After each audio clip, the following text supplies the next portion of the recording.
Hey besties, number one, your personal life. Your personal life has no place in the workplace. You are at work, you were paid to do a job, you were paid to be a professional. So whether or not the job is even a professional job, let's even assume that you were paid to be a cleaner. That is your job, that is your profession, and your personal life has no business in it. In my last video where I talked about the tips for international students being at work, I mentioned this clearly that your work colleagues have no business knowing the ins and outs of your personal life, because as I said it then and I will say it now, your work colleagues are not your friends. There might be exceptions, but that is not the rule. Imagine you got heartbroken, you're at work crying, telling the whole world, you think they care, or maybe you got divorced or something. You just keep sharing all your personal information. There is no mystery, nothing to even keep back to yourself. I remember one of my previous jobs. Two colleagues were talking about one other colleague, and they were like, this person cannot keep a man. She's always going from boyfriend to boyfriend. In 1 year she has had this many boyfriends, and I was just there, a stranger, a new employee, and these people were talking about their other employee. Of course, when they saw the employee, they acted so nice, like nothing happened. Now I know that you're saying that people must talk, because that's life. People must talk. People talk about others when they want to talk, but why give them ammunition to use against you? Why would you broke up with boyfriend A, you told your colleague, boyfriend B, boyfriend C, boyfriend D? Is it doing you? Let me tell you, no matter what is going on in your personal life, learn to compartmentalize and see something. There are some times when in your personal life you are going through so much that even when you're at work, it shows. Trust me, I know what that feels like. And I'll just give you one tip. If you feel so overwhelmed that you know that if you go to work, you would just be tempted to talk about it because you need to heal in that area, don't go to work. Yes, it is better. Can phone in sick. You literally can, and it is better because if your mental health, your well-being is not at par, you cannot even do an amazing job at work. You will be distracted, you will make mistakes. So it is better to take that 1 day, 2 days, 3 days and get back yourself. Go home, go meet your friends, go meet your therapist, cry, onboarding. That is better than going to work and sharing all your personal life, like literally all your business, to your work colleagues. It makes no sense. Now, number two is sharing about money or your financial life. And this can go in various ways, either having too much money or too little money. It's just like the previous point I made about personal life. It's not only about the bad side. Sometimes good things happen to you, but it's not everything you will share. Jesus.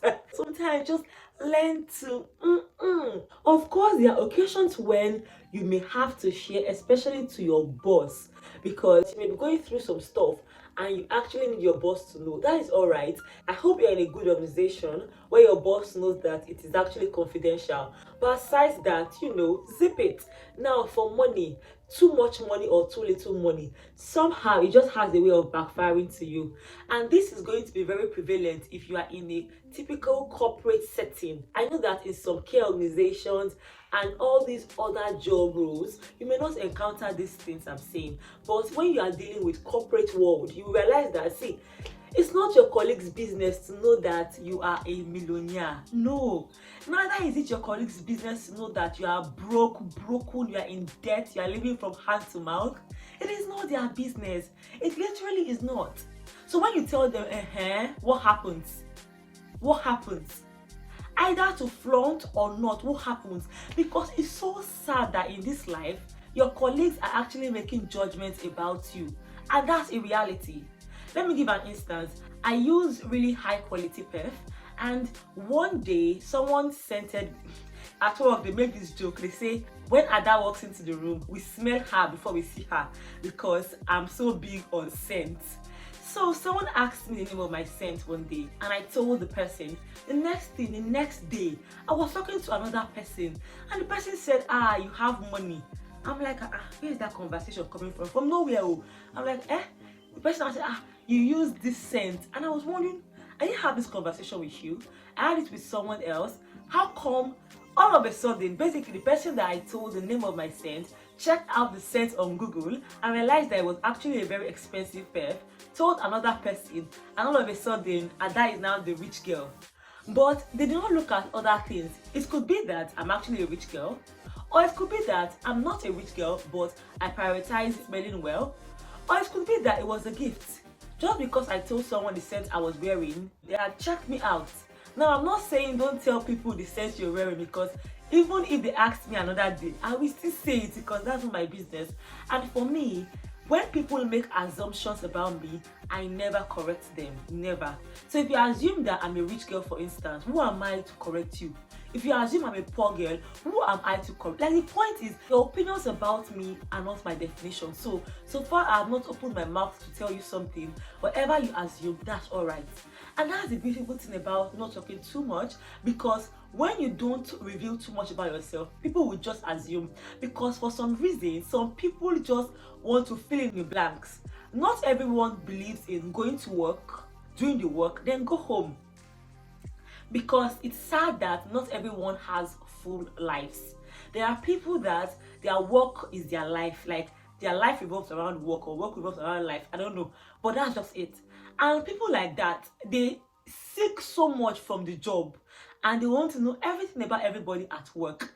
And if you assume I am something I'm not, you think I will correct you? No, I wouldn't. Because if you really wanted to know, you would ask. And if you ask, I still would not tell you what I'm not comfortable to tell you, because my boundaries tell me that I only share things I feel comfortable sharing, and that's okay. So when you want to talk about money, please be careful. Just be careful. In all these things I've said, if you understand what I'm saying, let them know in the comment. In short, let us know in the comment section, so that it not look like I'm just talking. Now, the third thing not to discuss is your career ambition. See, when you're doing a job, you know your aim. Some people see the job as the end goal, but some people see it as a means to an end. Let's assume that you see your job as a means to an end. So you are a support worker just for the meantime, because in some months, years to come, you will be in a higher position. Now, do you know that there are some people that the support job is their end goal? So you are there telling the whole world what you are going to do after. Come on now, Chelsea. It is not their business. I keep saying it. If you take up this rule of go to work, do an amazing job at work, smile, be friendly, be approachable, you will not have issues. Your colleagues don't have to know that you are thinking of advancing. Let's assume that you are eyeing a promotion. So you go there and be telling all your colleagues, how about now? I know some people are very carefree about these things, and sincerely I would say, do what works for you. I'm sharing because these are things that have helped me in my personal and professional life, and I want my besties to know about it. See, nobody needs to know things when you've not achieved it. There is no point. You've not even achieved it. You've not been promoted. You're only telling people that you want to be promoted. Why not tell the people that really matter, your boss or whoever can give you that? Which links me to my fourth point. Don't tell people that you're looking for another job. Hey God, you don't know that misery loves company. Let's assume that where you're working is a horrible place to be in. You think your work colleague would be happy to know that you want to leave them? Some people are actually nice. In all these things I'm saying, there are exceptions, because I've said it that even for me, I have a friend in my workplace. All these rules don't apply to her because she's my friend. But generally, why would I be telling people that I'm going to look for another job? Why? Why? Also, if you're an international student, can you limit the way you announce your work hours, like the work hours you're entitled to? I've heard about someone that works more than 20 hours, and this person was announcing it in their place of work. See, if you have clean mind, not everybody has clean mind though. I will keep saying it. The mistake you will make in this life is to live life thinking that everybody is like you. You will be so disappointed. You will be so heartbroken and shattered. It's bad enough if you are even working above the normal work hours. Then you're now announcing it to all and sundry, to your work colleagues, so that they will do what? When push comes to shove, then you will realize that, hey, These people that are doing, oh, we are one family here, we are amigo, shock you. The final thing not to discuss at work is your colleagues or your boss. Stop bad mouthing people at work. Stop it. It will come to bite your bum bum. Now, with everything I've said, I will still say that I'm not even perfect because I still make some mistakes, but I'm aware. See, talking about people can feel cool, especially if maybe the person messes up. So you want to talk, see that person, she's even bad at her job, she's even bad. See our boss, she's a very bad person, she's a very, read the room. Who are you talking to? Who are you talking to? You are talking. And guess what? As you're talking, you'll be adding fire. Yourself, you'll be talking. Next thing, you'll be seeing negativity at work. You will not know where it's coming from. But you've talked to somebody thinking that you are paddies. Then the next thing, they've gone to tell your other colleague or even the boss. And they will not say the part they said though. See, besties, to whom sense is given, to whom brain is given, sense is expected. If you enjoyed this video, you are definitely going to enjoy the video where I talked about the tips international students should know in the workplace. Thank you for watching, besties. Bye guys.